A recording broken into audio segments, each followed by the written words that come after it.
Hi everyone. So in the previous video, we saw how we can pass a list of numbers to a function, so we can actually print one element at a time from the list of numbers. And we saw that we were able to actually read each element here, and we printed it here.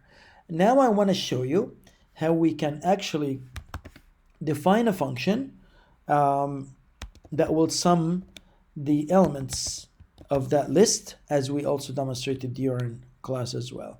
So this is my numbers again. So we defined the function, we called it sum elements, which is essentially like we're summing. We're basically describing here what we're doing. We are going to copy the same work that we've done up there for each n in numbers, but they are different. I can call this for each number in full, like that, in numbers. So you would know that I'm just basically showing you that what we did here is exactly what we're doing here, except that these guys are independent now from each other.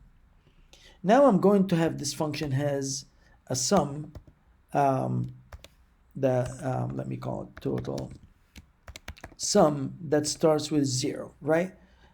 We cannot have a sum that starts with 100, because when you sum something from the very beginning, you start with 0. You don't have anything in the balance. So now I want to show you that the total sum here, okay, if you this is suppose that I want to update this guy here from 0 to add 1 to sorry to add 3. So this is supposed to give me the new total sum. So the 3 here is the next element, and if I keep repeating this, then this is the my total sum here, which will be the new one, will equal the old total sum plus 5, which is the next element.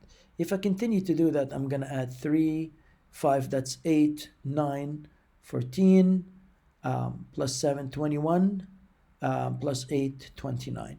So if I continue to add this is going to, so the old sum here, this is going to give me 0.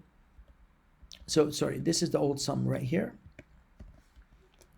Plus 3, this is going to give me a new sum, it's going to give me 3. And here's the old sum, again, that would be 3 from here, plus 5, this is going to give me 8. And I want you to realize that I'm not actually writing code, I'm writing pseudocode. So I can explain to you that the total sum, this is going to be the old one. So I'm going to use the old one here, which will be 8. We actually demonstrated this on the whiteboard. So we 3, 5, now plus 1, because we added 3 and 5. Now I need to add 1. So this is going to give me 9, correct? Now I'm going to say the new total sum, which I don't know yet how much the value of that total sum. So here's my old sum. My old sum is going to be 9, coming from over here.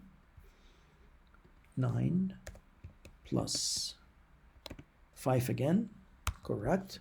This is going to give me 14. And now I am going to be utilizing this old sum here. So this is the total sum, that is going to be my 14 and plus 7. And I'm just showing you that this is just essentially these are not indices, these are just the values. So this is going to give me the total sum, the new total sum, which will be 21, like that. And like I said, this is not code, this is just to demonstrate to you how this function is going to work when all this looping happening inside it. So now I am looking for the so we added 7. Now I'm gonna use the 21 previous one plus 8. This is going to give me 29, like that. And as you can see, we have 3, 5, 1, 5, 7, 8.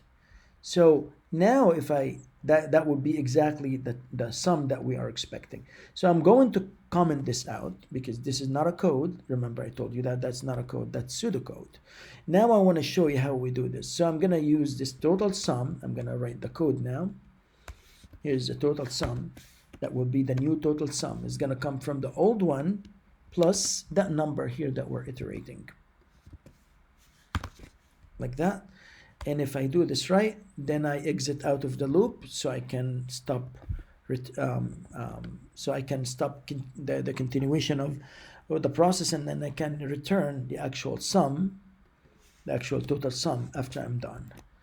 So if I have done this right, I should be able to call this function here like that, and then I'm going to use the list of numbers here, and this is going to give me the total after summing, and that's just a new variable that I'm choosing to do.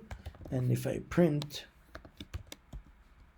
the total after summing like that, this is going to give me total after summing. And you will agree with me, that this will look so good after we run it. But before I do that, let me comment out all the other code that will distract us from seeing the result of this function. So the only thing that is called now is this function here. All the previous code that I showed you will be commented out. The only one I also leave here is the list with the numbers, so I can use it here. So let me run this here one more time. And indeed, the total sum is exactly as we calculated here. As you can see, these are the steps that we actually done on the whiteboard, and these are the same steps that I demonstrated to you using the code here, how we can do with just one single line of code. All right, this is it for tonight, and I will be posting that shortly, and I will be seeing you tomorrow. Have a great night, everyone. Thank you so much.